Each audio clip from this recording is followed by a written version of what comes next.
সকাল সকাল চলে এসেছি রান্নাঘরে। আর দেখো রান্নাঘরের দশা, চারিদিকে বাসনপত্র ছিটিয়ে ছাটিয়ে একদম কিটকাল। আর এই দেখো, এই হচ্ছে আমার উপরের পজিশনটা।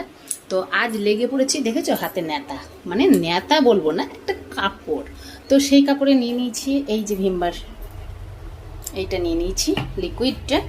তো যাই হোক, এই লিকুইডটা নিয়েই আমি আজকে মোছা টোছার ব্যাপারটা রেডি করছি। এত মাকড়সা, এইটুকু ঘরটা তো এমন কিছু বেশি নয়, খুব একদম ছোট্ট পাড়া একটা রান্নাঘর, কিন্তু প্রতিদিনই আমার পরিষ্কার করা থাকে।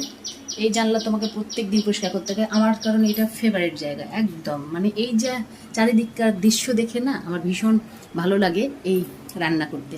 তো যাই হোক, এই ঘরটাকে আমি ওই জন্য সবসময় পরিষ্কার পরিচ্ছন্ন রাখি। তো তবুও একটা জিনিস থেকে আমি কিছুতেই রেহাই পাচ্ছি না, মাকড়সা। তাই লেগে পড়েছি আজকে তাদেরকে তাড়ানোর জন্য।